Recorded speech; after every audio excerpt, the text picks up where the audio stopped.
Ya está, ok. Le estaba comentando en este caso entonces pues que el riñón derecho se encuentra algunos centímetros más abajo que el riñón izquierdo debido a la posición del hígado. Y recuerda que los riñones no se encuentran hacia la parte anterior o ventral, sino se encuentran hacia la parte dorsal o posterior, que a eso también se le llama la región retroperitoneal. ¿Por qué retroperitoneal? Porque está detrás del peritoneo, que es la membrana que está envolviendo a los intestinos. Estos dos riñones están conectados pues con la vejiga, ubicada en el hipogastrio por los uréteres. Y recuerda pues que de la vejiga ya se va a evacuar la orina hacia el exterior por la uretra. Obviamente va a haber diferencias anatómicas, más que nada en la última estructura entre varones y mujeres. Por lo demás, las demás estructuras son muy similares, ¿ok? Como puedes tener aquí en mente, en vista, pues el órgano productor de la orina son los riñones y las vías urinarias comienzan inclusive dentro del riñón. Claro, hace un momento te acabo de decir uréteres, vejiga, uretra, pero las vías urinarias comienzan por dentro del riñón. Tenemos aquí en este caso a las cálices menores, las cálices mayores, la pelvis renal. Entonces, las vías urinarias pueden ser intrarrenales y extrarrenales. Intrarrenales, cálices menores y mayores, parte de la pelvis renal, y las extrarrenales son la misma pelvis renal, los uréteres, la vejiga y la uretra. Como puedes ver, en este caso, nuestro riñón va a tener dos bordes, un borde cóncavo y un borde convexo. El borde cóncavo es la parte por donde entra la arteria, sale la vena renal y también sale la pelvis renal, en este caso con la orina.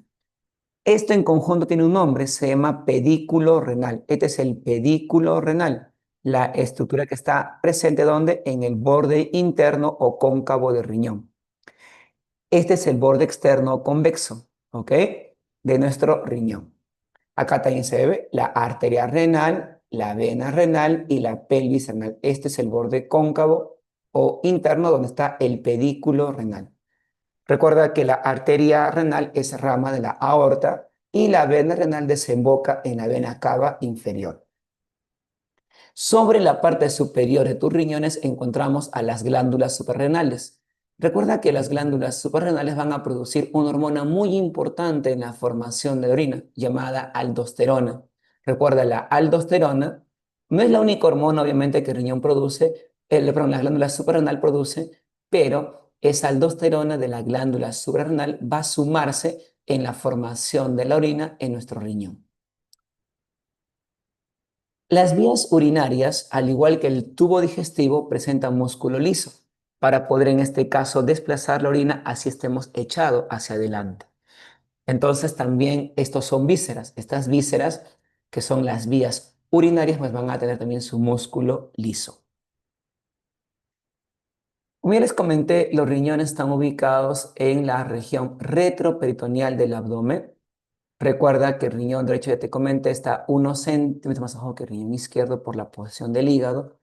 Y si hacemos nosotros un corte al riñón, puede ser el riñón visto por fuera, el borde convexo, el borde cóncavo, el polo superior, el polo inferior, y sobre el polo superior encontramos a las glándulas suprarrenales. Si hacemos un corte coronal al riñón, como si fuera una rebanada de pan, vamos a ver que hay una envoltura externa. Esa envoltura externa, ¿cómo se llama? Se llama cápsula renal. Así como tu pulmón presenta la pleura, tu corazón el pericardio, los intestinos el peritoneo y varios órganos tienen una membrana que lo rodea, la cápsula de Gleason en el hígado, por ejemplo, esto se llama la cápsula renal, quien da la forma y digamos, determina la forma del riñón y además protege al riñón. Es parte, en este caso, de la parte protectora de la llamada fascia renal que está recubriendo al riñón.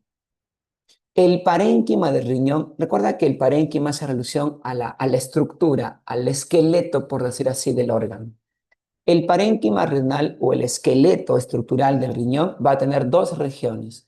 Una parte externa que se llama corteza renal, esta es la corteza renal, y una parte interna llamada médula renal. Recuerda que la corteza renal es mucho más granulosa, es externa, y la médula renal va a tener unas estructuras que adoptan forma de pirámides. las llamadas pirámides de Malpighi, o llamadas también pirámides renales. Y entre pirámide y pirámide renal o de Malpighi encontramos a las columnas renales o columnas de Bertin. Por ejemplo, en esta imagen estoy viendo 4 pirámides de Malpighi y veo 3 columnas renales o columnas de Bertin. ¿Ok?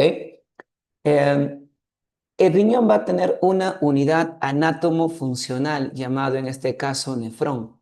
¿Y dónde se encuentra ese nefrón o nefrona? Se encuentra entre la corteza y entre la médula. O sea, si nosotros en este caso, a ver, si nosotros en este caso, muchachos, ¿qué hice?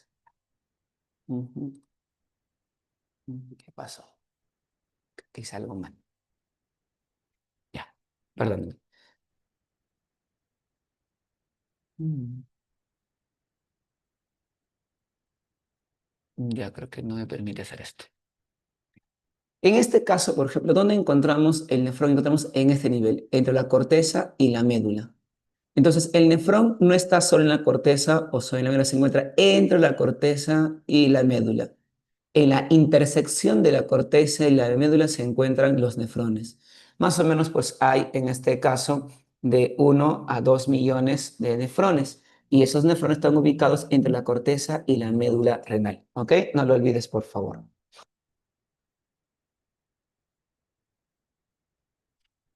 No olvides que esto que está aquí se llama el pedículo renal.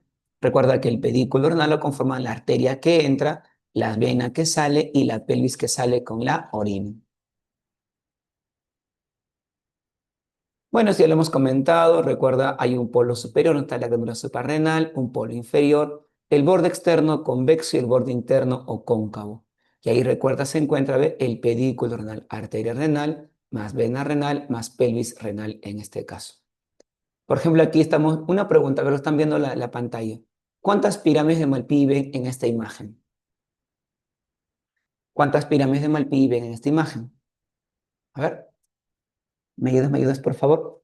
¿Cuántas pirámides de Malpighi están observando en esta imagen? ¿Cuántas pirámides? 8 pirámides, muy bien. Y si hay 8 pirámides, ¿cuántas columnas renales habrían? Si hay 8 pirámides, ¿cuántas columnas renales habrían? Siempre es uno menos, recuerda, siempre es uno menos. Claro, y habría ve acá 1, 2, 3, 4, 5, 6 y 7. Esta es la corteza renal, ¿ve? La corteza renal. Recuerda, el nefrón se encuentra aquí, en la intersección entre la corteza y la médula. ¿Eso qué significa? Que el nefrón va a tener una parte cortical y una parte medular. Cortical y medular.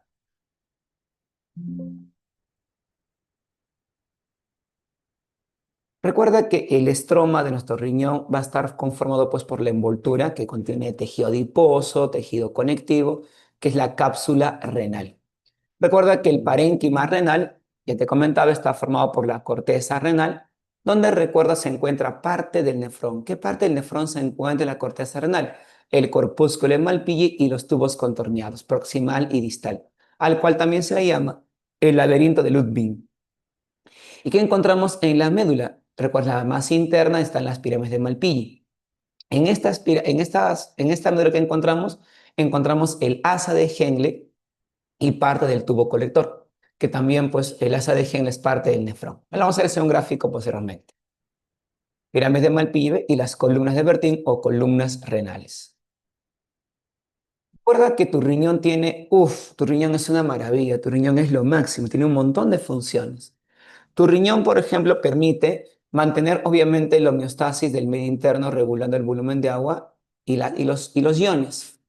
Recuerda, los riñones eliminan en este caso iones hidrogeniones, disminuyendo la acidez de la sangre. Y en este caso, de esa manera pues se va a regular el líquido ácido básico en la sangre. Recuerda, en este caso, elimina agua y sales excedente. Recuerda, también forma la hormona eritropoyetina que permite la formación de los glóbulos rojos en la médula ósea roja y también de la trombopoyetina que permite la formación de trombocitos en la médula ósea roja. También va a formar a la vitamina D inactiva, el cual irá hacia la piel para transformarse en una vitamina D activa por la radiación UV. También participa en la regulación de la presión arterial generando una hormona llamada la renina. Y recuerda, esta hormona renina forma parte del sistema RAA. ¿Qué es el sistema RAA? El sistema renina, angiotensina, aldosterona. Recuerda que cuando disminuye la presión arterial, escúchame, esto voy a adelantarme en explicarte, cuando disminuye la presión arterial o la tensión arterial, no es provechosa, porque entraría muy lentamente la sangre al riñón y eso va a provocar que el filtrado de la sangre sea bastante ineficaz. Tampoco conviene que nos dé hipertensión, sino que la presión no esté muy baja, sino esté normotensa. Pero ¿qué sucede cuando baja la presión arterial? El riñón produce una hormona llamada renina en el aparato yuxtaglomerular. Esta renina permite que el angiotensinógeno producido en el hígado se convierta en angiotensina 1. Sobre la angiotensina 1, el pulmón libera el ECA, la enzima convertidora de angiotensina, o llamada también convertasa. ¿Y qué es lo que hace la convertasa o el ECA? Convierte la angiotensina 1 en angiotensina 2. ¿Qué hace la angiotensina 2? Genera vasoconstricción, hace que los vasos sanguíneos se contraigan y eso aumenta la presión sanguínea. Dos, la angiotensina 2 permite la secreción, perdóname, permite la secreción de la aldosterona. ¿Y qué hace la aldosterona? Te lo hace rato. Permite la reabsorción de agua y la retención de líquido. Y si hay más líquido en la sangre, va a aumentar la presión arterial. Y de esa manera, al aumentar la volemia más la vasoconstricción, se incrementa la presión arterial. Entonces, este llamado sistema RAAVE, renina, angiotensina, aldosterona. Entonces, tu riñón trata de autorregular o de regular la presión arterial para que la presión sea ideal y esto permita una buena filtración de la sangre en su interior. No lo olvides. Recuerda, ya te comenté que las vías urinarias comienzan en las cálices menores y mayores, las cuales, recuerda, están dentro de nuestro riñón. Así que las cálices menores se encuentran en el vértice de la pirámide Malpighi, asociado con las papilas renales, por donde drena la orina desde los nefrones, o desde el tubo colector, que no es parte del nefrón. Luego siguen las cálices mayores, estas son las cálices mayores, las cuales forman la pelvis renal, la cual ya evacuará pues, la orina al exterior a través del pedículo renal. Entonces, las primeras vías urinarias intrarrenales son las cálices menores y mayores. Ya sabes que la pelvis renal junto con la arteria y la vena forman el pedículo renal en el borde interno o cóncavo. Recordemos que los uréteres son dos largos tubos que van a conectar a la pelvis renal con la vejiga. Y recuerda, como tiene músculo liso, va a generar movimientos peristálticos. La orina que los uréteres están trayendo desde las pelvis renales, drenan o llegan a la vejiga. Pero los uréteres, hijos, no llegan por arriba de la vejiga, fíjate, llegan por detrás de la vejiga, por detrás de la vejiga. ¿Qué pasaría si los uréteres entrarían por arriba? La orina entraría a chorros y eso estimularía que el esfínter vesical cada rato se esté abriendo. Entonces, por alguna ventaja anatómica para que la vejiga se llene tranquilamente de orina, no por goteo, sino por chorreo. Obviamente, estos uréteres entran por detrás de la vejiga. Recuerda que la vejiga es la bolsa que almacena temporalmente la orina hasta que ocurre el reflejo de micción. Recuerda, presenta músculo liso. A este músculo liso, ¿cómo se llama? Músculo detrusor. Entonces recuerda, el músculo detrusor es el nombre del músculo liso de nuestra vejiga. Recuerda que la vejiga en las mujeres se encuentra por detrás del útero.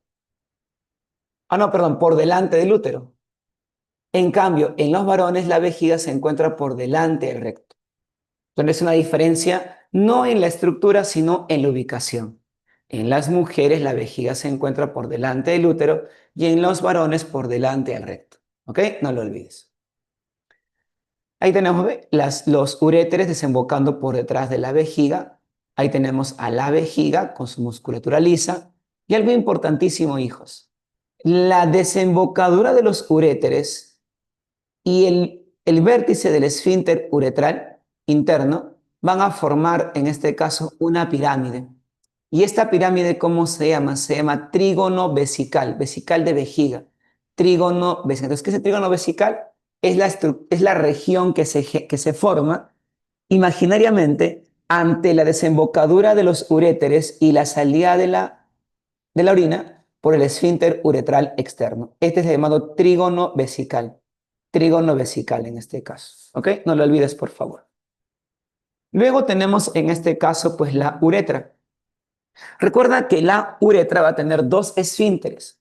El esfínter uretral interno, que es involuntario, no lo puedes controlar. Necesitas, en este caso, que quien es controlable sea el esfínter uretral externo.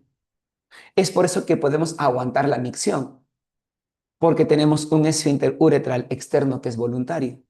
Es por eso que los niños, cuando entran a la edad escolar, tienen que saber pedir pipí y evacuar sus heces. ¿Por qué? Porque los esfínteres externos del ano y de la uretra son voluntarios. No olvides eso. Los esfínteres uretrales externos son voluntarios y los puedes controlar. Claro, también dependerá mucho también de la, digamos, de la situación con que tenga que ser evacuado la orina, porque quizás cuando, por ejemplo, hay incontinencia urinaria, quizás estos esfínteres están tan dañados que pues a la persona le vence la micción. ¿Ok? No lo olvides.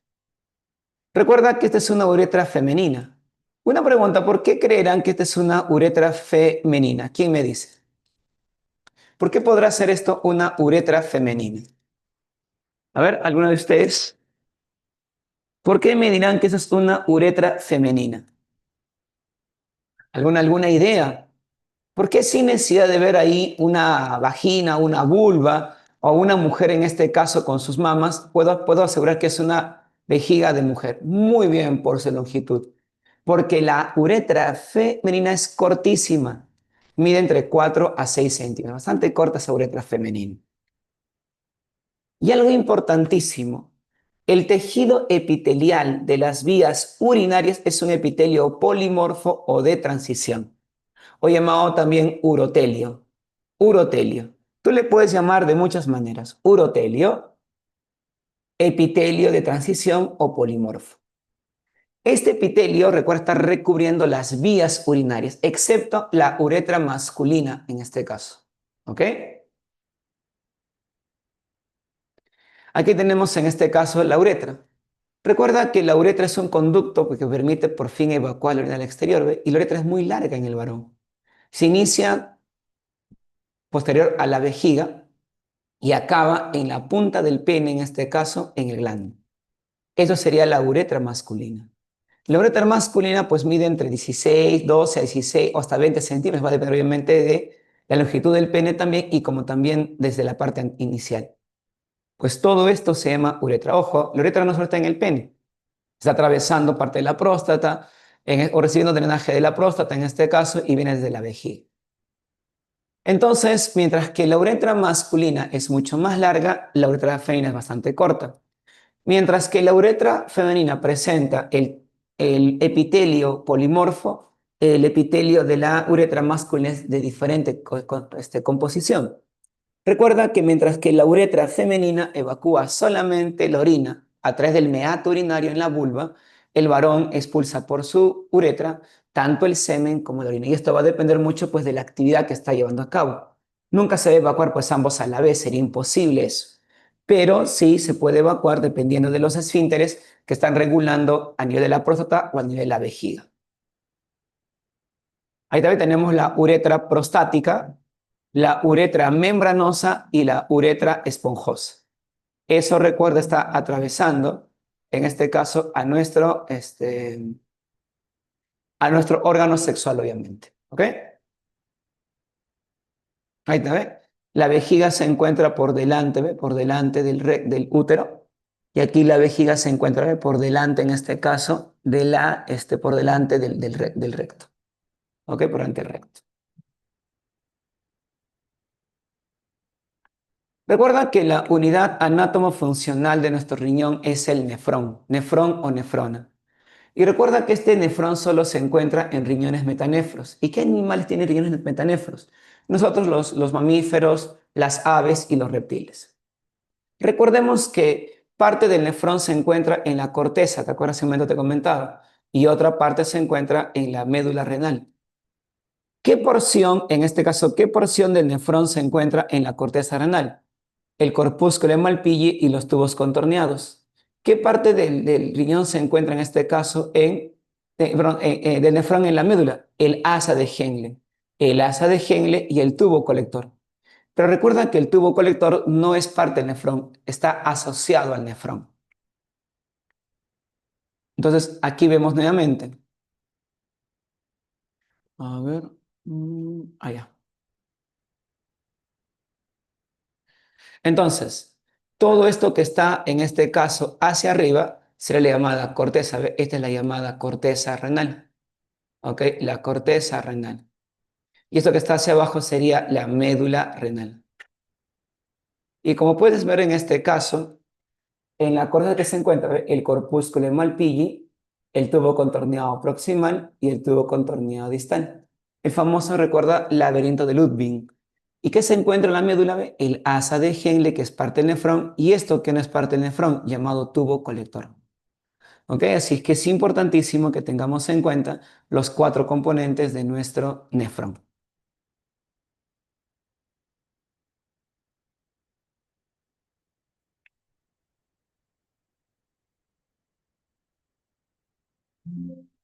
Y acá tenemos los nombres, ¿ve? Tenemos la cápsula de Bowman, el glomérulo que forma el corpúsculo de Malpighi. Eso forma el corpúsculo de Malpighi, la cápsula de Bowman y el glomérulo, que es una red de capilares.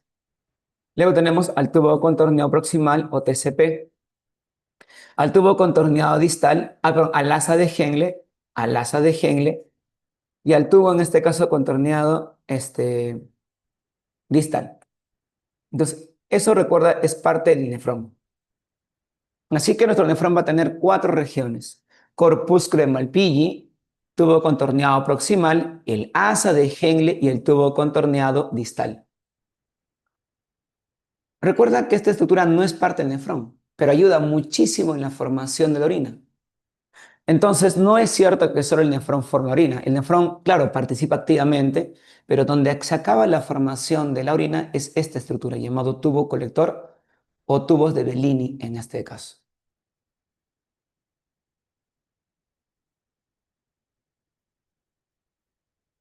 Como ya has escuchado, el nefrón tiene cuatro partes. El corpúsculo de Malpighi formado por la cápsula de Bowman y el glomérulo. Y recuerda, la arteriola en este caso, aferente, trae la sangre para que se filtre en este glomérulo. Y solamente va a dejarse pasar los iones, el agua de muy bajo peso molecular. Porque lo que no puede pasar en la filtración tiene que ser devuelta ¿a dónde? A la sangre por la arteriola eferente. Entonces, no es cierto en este caso de que todo pasa en el filtrado, ¿no? Hay cosas que no deben pasar en el filtrado, como en este caso los elementos formes y las proteínas de gran tamaño. Le volvamos a apuntar en la pizarra.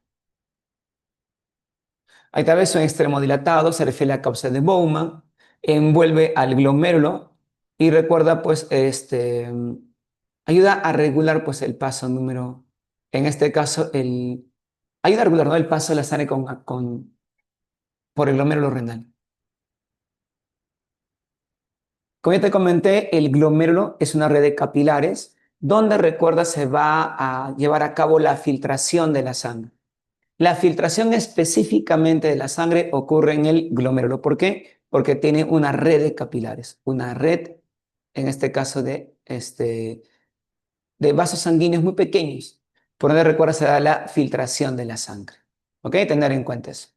Y al costado de nuestro glomérulo renal va a estar el aparato yuxtaglomerular. ¿Te acuerdas de la llamada renina? Pues la renina, por ejemplo, la eritropoyetina, la trombopoyetina, en este caso la vitamina D, se van a formar ¿dónde? En este caso, en esta región. Entonces, no olvidemos, es aquí donde se forma la llamada renina. Y quiero, por favor, que aquí te des cuenta. ¿Eh? Te hago una pregunta. ¿Con qué células o con qué órgano cuyas células tienen esta forma tú asocias esta estructura? ¿Con qué órgano asocias este gráfico mirando a estas células. ¿Con qué órgano? ¿Lo viste en el tema de sistema digestivo? A ver, ayudas, por favor, me ayudas? Muy bien, Mati, con el intestino delgado, porque hablamos de las microvellosidades. También en el tubo contorneado proximal van a haber microvellosidades, ¿ok? Obviamente en este caso,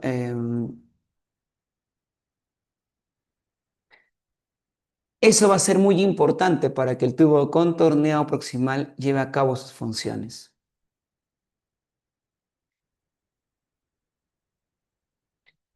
Luego tenemos al llamado tubo contorneado proximal.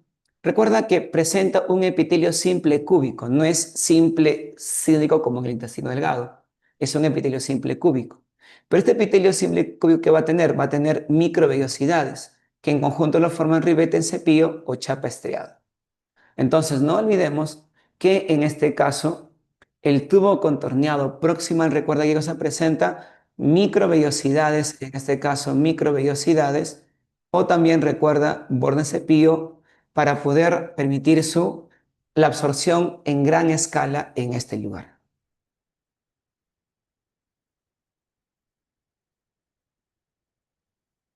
Luego tenemos en este caso el asa de Henle, que va a tener una parte descendente y una parte ascendente. También participa muchísimo en la reabsorción de los líquidos y sales desde lo filtrado. Y este es el tubo contorneado distal, que recuerda, también va a participar pues, en la reabsorción de agua y de sales. Y es a este tubo contorneado distal donde llega la hormona llamada aldosterona, la aldosterona. Ya te comenté que el tubo contorneado distal eh, es el último componente del nefrón y recuerda, pues también en ella se da una situación, en este caso, de poder, pues primero recuerda filtrar, luego secretar, en este caso, y de ahí recuerda, pues, poder formar finalmente, en este caso, la orina. Y ya sabes, el tubo colector, como se ve, no pertenece al nefrón, no pertenece al nefrón. Es el lugar donde se procesa, en este caso, eh, entonces ahí tenemos al tubo colector. Recuerda, el lugar donde ocurre la formación final de la orina. Y ese mecanismo, recuerda, se llama secreción. Bueno, entonces ahí tenemos, ¿ve? En el tubo contorneado proximal encontramos células con microvellosidades, borde en este caso en cepillo o también llamado ribete en cepillo. Tenemos en este caso, ¿ve? Al asa de Henle y también al tubo contorneado, en este caso em, tubo contorneado proximal, el asa de Henle distal, ¿eh? El asa de Henle y el tubo contorneado distal.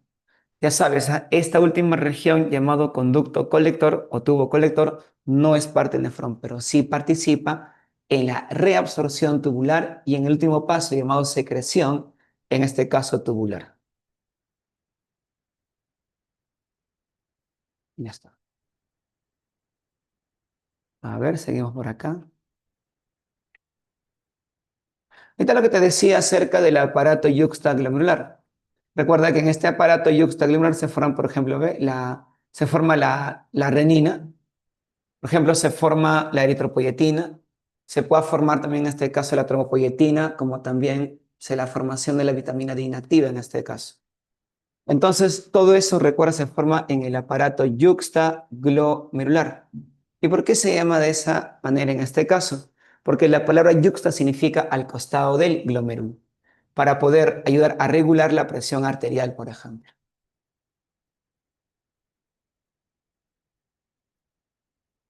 A ver. Ahora sí, vamos a ver con las etapas de la formación de la orina. Recuerda que la orina se va a formar en tres momentos, te he ido mencionando: la filtración glomerular, la reabsorción tubular y la secreción tubular. Son tres etapas. Un ratito, por favor, ya necesito un ratito, por favor, ya vayan checando esta información, por favor. Ya, un toque, por favor.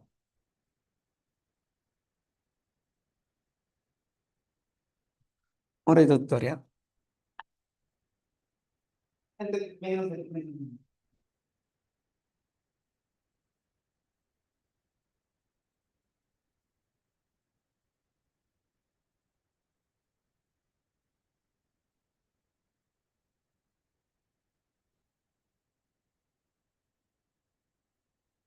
Ah,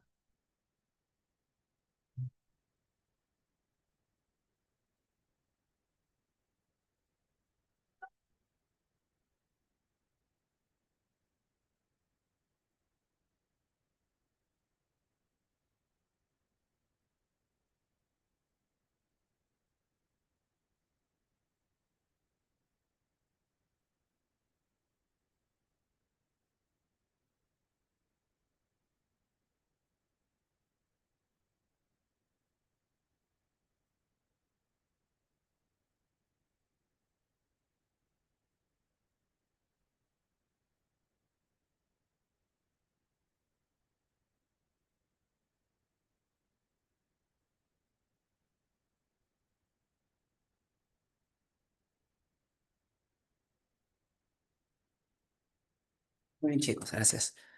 En este caso, la filtración glomerular ocurre pues en el corpúsculo de Malpighi o corpúsculo renal, pero de manera más exacta ocurre en el glomérulo, de su nombre filtración glomerular.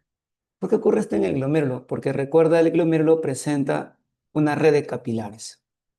Y recuerda que van a ver, esta filtración se da por diferencia de presiones.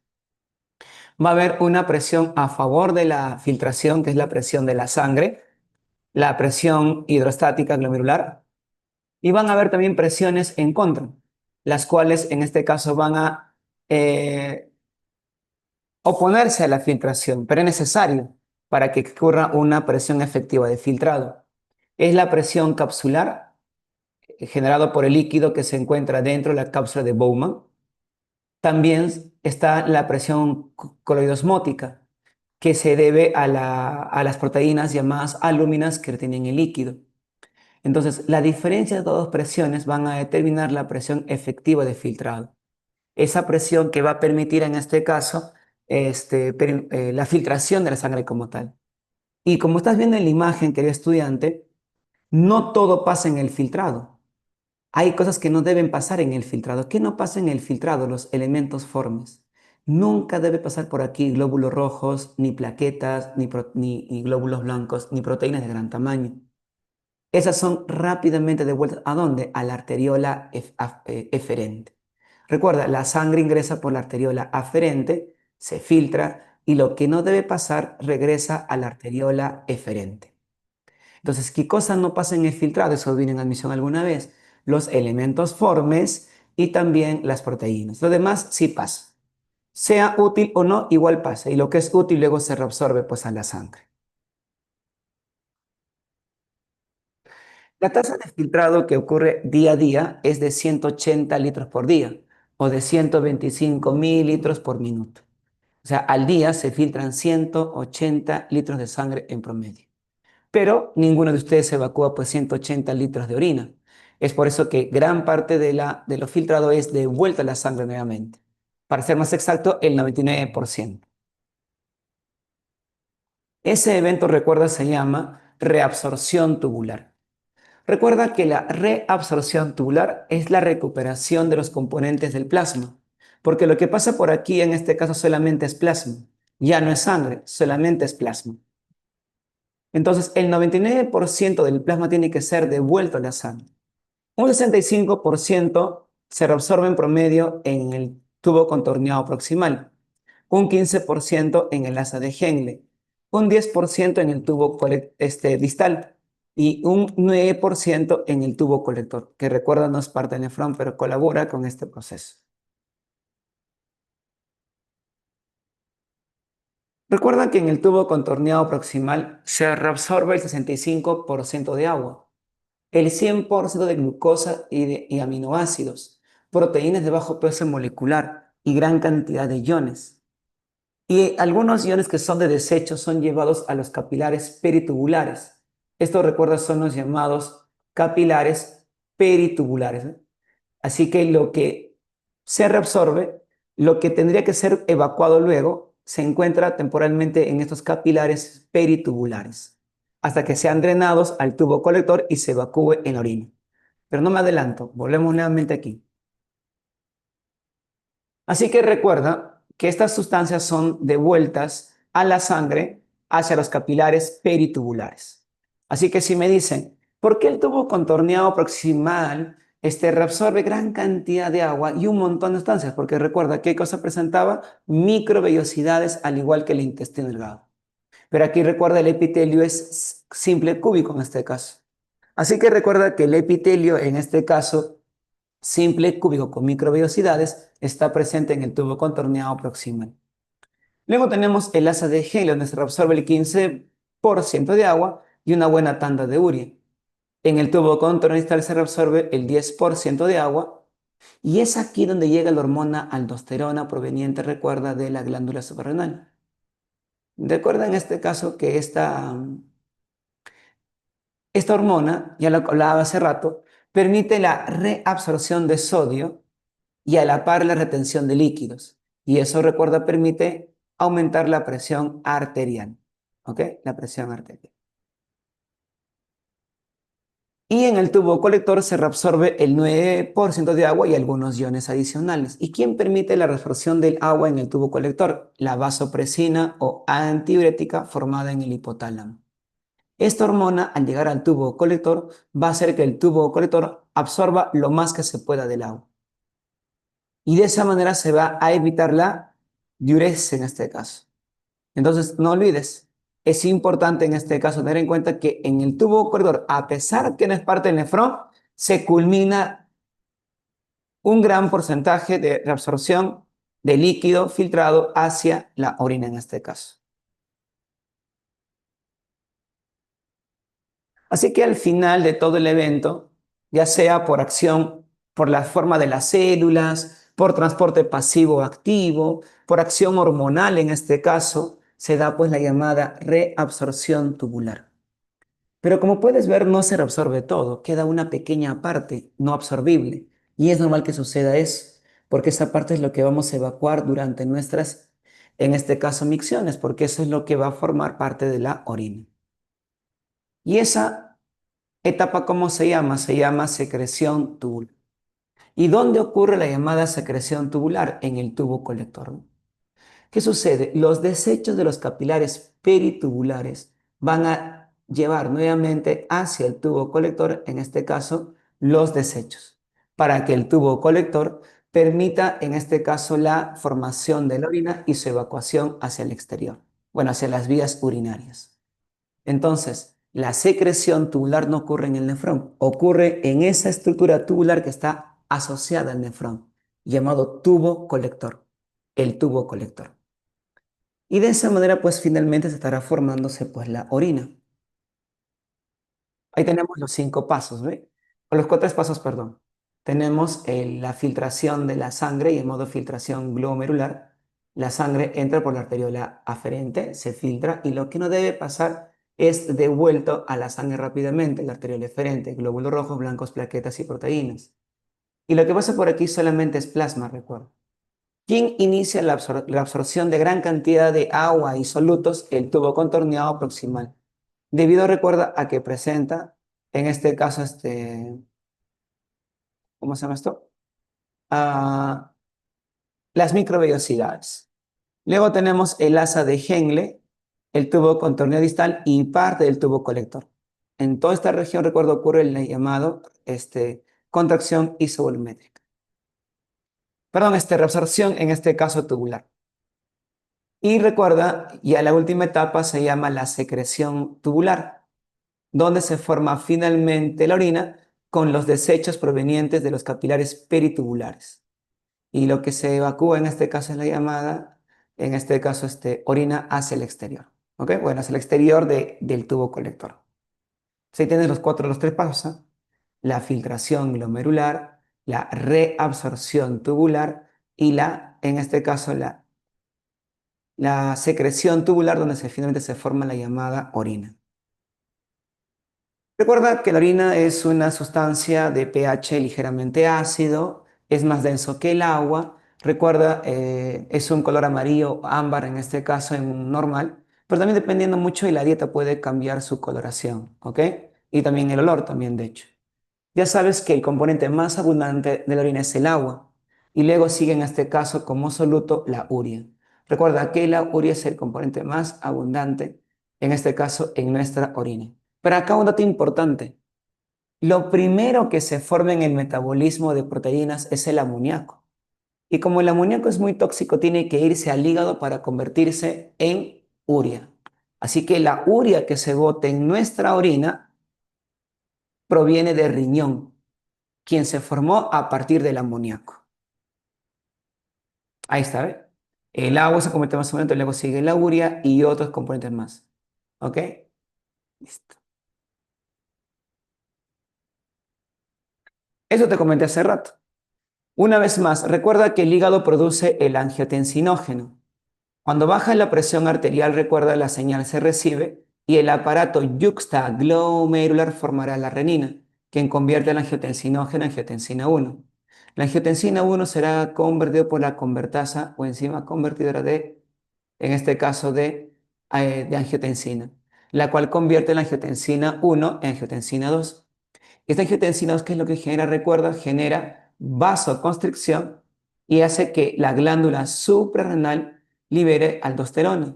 Y recuerda que la aldosterona, en este caso, es la hormona que permite fijar sodio, reabsorber sodio, aumenta el volumen de la sangre como consecuencia y esto aumenta la presión arterial posteriormente.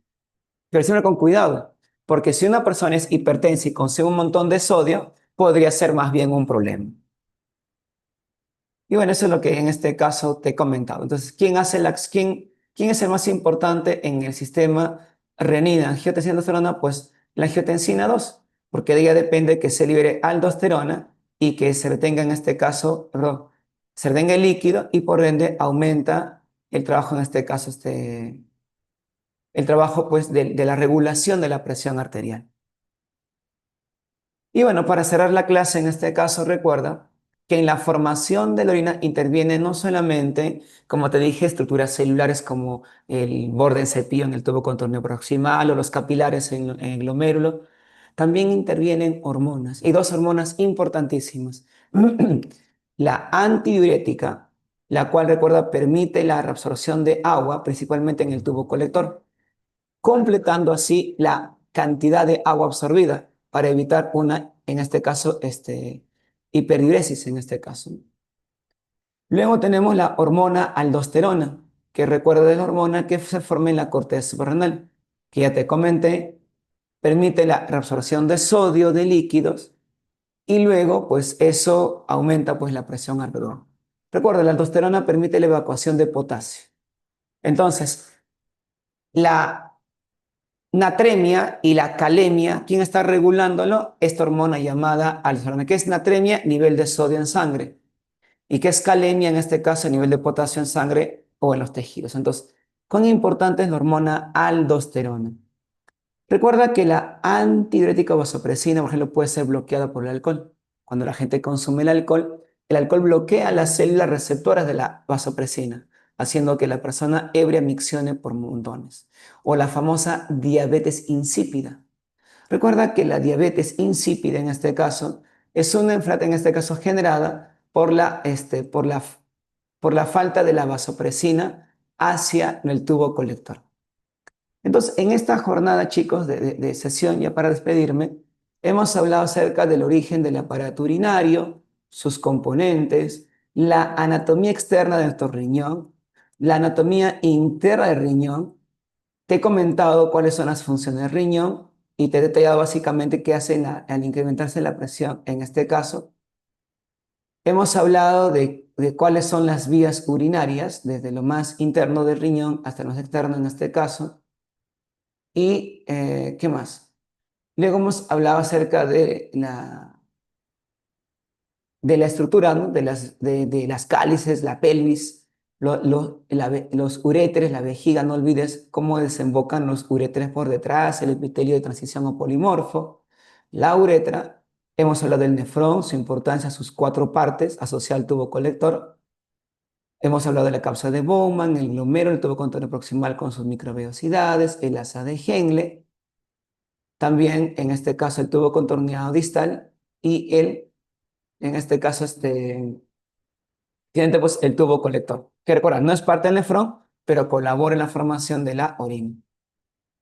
Ya te he hablado del aparato yuxtaglomerular, las etapas de la formación de la orina, filtración, reabsorción y secreción, luego rasgos acerca de la orina. Y bueno, pues eso sería la información para hoy compartida contigo. Así que el tutor te va a compartir esta clase ya, o a tu Drive, o para que tú luego lo puedas leer y reforzar. Y resuelve preguntas. Cuanto más preguntas resuelvas, te va a ser más fácil aprender. ¿Ok? Un abrazo grande a cada uno de ustedes. Cuídense muchísimo. Estamos en contacto. Creo que más tarde tenemos una reunión, así que no falten. ¿Ok? Muchas gracias. Gracias, tutor. Así que ahí nos estamos en contacto. Tú me mandas este link de la noche, ¿verdad? ¿Mm? El link de la noche lo envías. Sí. Ya, listo, genial. Y nos encontramos entonces, ¿ya? Sale, vamos. Chao, chicos.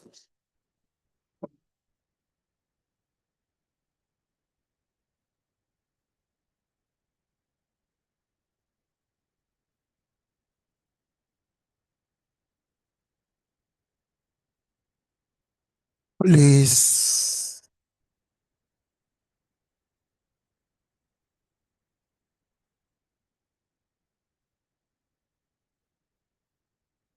Bueno, eso fue todo, chicos. Espero que hayan comprendido. No, bromita, espérate, quédate un ratito.